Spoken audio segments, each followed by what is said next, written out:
नमस्कार आदाब, मैं अशर यासिर। आप देख रहे हैं सियासत टीवी पर साउथ इंडिया एक्सप्रेस। अब देखते हैं मुख्य समाचार।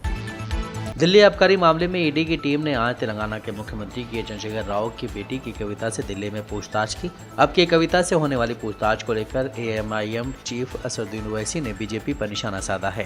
हैदराबाद से सांसद और एआईएमआईएम चीफ असदुद्दीन ओवैसी ने आज अपने ट्विटर पर लिखा है, बीजेपी सांसदों ने मुसलमानों के आर्थिक बहिष्कार का आह्वान किया है। वहीं उन्होंने लोगों से घरों में हथियार रखने को भी कहा है, लेकिन मोदी सरकार तेलंगाना के मुख्यमंत्री और उनके परिवार को टारगेट करने में लगी हुई है।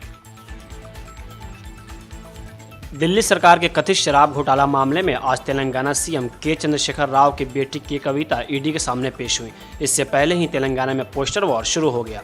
हैदराबाद में पूछताछ से पहले दिलचस्प पोस्टर देखने को मिले। पोस्टरों में अलग अलग राज्यों के दागदार नेताओं को दिखाया गया जो बीजेपी में शामिल होकर बीआरएस कार्यकर्ताओं को समर्थन और मुख्यमंत्री केसीआर के घर बाहर जमा हो गए और अपना विरोध जता रहे हैं। वहीं केटीआर भी अपनी बहन के कविता के सपोर्ट में दिल्ली पहुंच गए हैं। भारत राष्ट्र समिति के कार्यकर्ताओं और समर्थकों ने राष्ट्रीय राजधानी में बीआरएस एमएलसी के कविता के खिलाफ अपमानजनक टिप्पणियों के लिए तेलंगाना भाजपा अध्यक्ष बंदी संजय के खिलाफ विरोध प्रदर्शन किया। प्रदर्शनकारियों ने संजय का पुतला भी फूका। बंदी संजय के कार्यालय ने कहा कि भाजपा नेता द्वारा इस्तेमाल किया गया बयान तेलुगु भाषा में इस्तेमाल किया जाने वाला एक सामान्य वाक्यांश है। इसका अर्थ है कि अगर कोई अपराध करता है तो आप उसकी सराहना करेंगे या दंडित करेंगे। बंदी संजय द्वारा करीब 3 दिन पहले दिए गए कुछ बयानों को बढ़ा चढ़ाकर पेश किया जा रहा है। यह तेलुगु भाषा में इस्तेमाल होने वाला एक आम मुहावरा है। इसका मतलब है कि अगर कोई अपराध करता है तो आप उसकी सराहना करेंगे या उसे सजा देंगे। शुक्रवार को सचिवालय में निर्माण कार्यों का निरीक्षण करने के बाद तेलंगाना के मुख्यमंत्री के चंद्रशेखर राव ने घोषणा की कि 30 अप्रैल को परिसर का उद्घाटन किया जाएगा।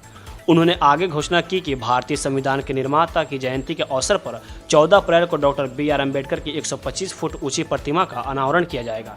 इस अवसर पर एनटीआर स्टेडियम में एक विशाल जनसभा आयोजित की जाएगी, जिसमें राज्य भर के कमजोर वर्गों के लोगों को आमंत्रित किया जाएगा। 1 जून को हुसैन सागर के तट पर तेलंगाना शहीद स्मारक का उद्घाटन किया जाएगा, जिसके बाद 2 जून को तेलंगाना स्थापना दिवस का भव्य आयोजन किया जाएगा। कांग्रेस पार्टी ने आज दिल्ली शराब नीति मामले पर चिंता जताते हुए बीआरएस एमएलसी के कविता के घर की जांच के लिए सीबीआई को दबाने का श्रेय लिया। कांग्रेस प्रवक्ता पवन खेरा ने एक क्षेत्रीय पार्टी से राष्ट्रीय पार्टी बनने के लिए बीआरएस के फंडिंग के स्रोतों पर भी सवाल उठाया। स्थानीय टीआरएस से राष्ट्रीय टीआरएस में आने वाले बीआरएस के संक्रमण के लिए धन कहां से आ रहा है। खेरा ने आरोप लगाया कि बीआरएस आम लोगों का पैसा लूट रही है और उस धन का इस्तेमाल अपने विकास के लिए कर रही है। महिला आरक्षण बिल के लिए कविता की भूख हड़ताल पर खेड़ा ने पूछा है कि क्या एमएलसी को इतने वर्षों के बाद अचानक ये कैसे याद आया। वहीं उन्होंने पूछा है कि एक बार जब मैं शमशाबाद में उतरा तो मैंने बीआरएस के पोस्टर देखे, सिर्फ कविता का चेहरा ऐसा नजर आ रहा है जैसे बीआरएस में वो अकेली महिला हो। एक पूर्व सांसद के रूप में उन्होंने कितनी बार संसद में महिलाओं के अधिकारों के बारे में बात की है। कर्नाटक विधानसभा चुनाव 2023 से पहले कर्नाटक के आवास मंत्री और बीजेपी नेता वी सोमन्ना ने पार्टी की चुनावी प्रबंधन समिति में अपना नाम शामिल नहीं किए जाने के बाद बीजेपी छोड़ने के संकेत दिए हैं। बताया जा रहा है कि सोमन्ना बीजेपी छोड़कर कांग्रेस में शामिल होने पर विचार करें। सूत्रों के मुताबिक शर्मिंदगी से बचने के लिए सत्ता पक्ष ने सोमन्ना को अपनी चुनाव प्रबंधन समिति में शामिल नहीं करने का फैसला किया है। इस महीने की शुरुआत में नड्डा की तरफ से हरी झंडी दिखाकर रवाना की गई पार्टी की पहली जन संकल्प रथ यात्रा में भी मंत्री सोमन्ना शामिल नहीं हुए थे। अब उन्होंने पार्टी छोड़ने के संकेत देते हुए कहा है कि मैं ठहरा हुआ पानी नहीं हूँ, मैं बहता हुआ पानी हूँ। क्षेत्र के लोगों ने मुझे अपने बेटे के रूप में देखा है। मैंने किसी के बारे में एक शब्द नहीं कहा। मैंने प्रदेश अध्यक्ष और मुखिया के साथ कुछ मुद्दों पर बात की है। मैं 72 साल का हूँ, मुझे अब कुछ नहीं करना है। कर्नाटक कांग्रेस के कार्यकारी अध्यक्ष और पूर्व सांसद आर ध्रुव नारायण का आज सुबह 61 साल की उम्र में निधन हो गया। जानकारी के मुताबिक ध्रुव नारायण को शनिवार सुबह अचानक सीने में दर्द शुरू हो गया, जिसके बाद उनका ड्राइवर उन्हें सुबह करीब 6:40 पर मैसूर के डीआरएमएस अस्पताल ले गए, लेकिन तब तक उनकी मौत हो चुकी थी।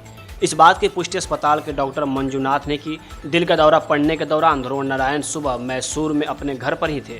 ध्रुव नारायण के इस तरह से निधन के बाद कांग्रेस में शोक की लहर दौड़ गई है। इसके बाद कई नेताओं ने सोशल मीडिया के जरिए अपना शोक व्यक्त किया। भारतीय युवा कांग्रेस के राष्ट्रीय अध्यक्ष श्रीनिवास वीवी ने कहा कि शब्दों से परे हैरान और दुखी। पूर्व सांसद और केपीसीसी के कार्यकारी अध्यक्ष आर ध्रुव नारायण जी जैसे नेता के जाने से मेरा दिल टूट गया है। उनके आत्मा को शांति मिले। मेरा समर्थन और प्रार्थना उनके परिवार, दोस्तों और सभी कार्यकर्ताओं के साथ है। साउथ इंडिया एक्सप्रेस यहीं समाप्त होता है। मुझे दें इजाज़त। बाकी खबरों के लिए आप बने रहें सियासत टीवी के साथ।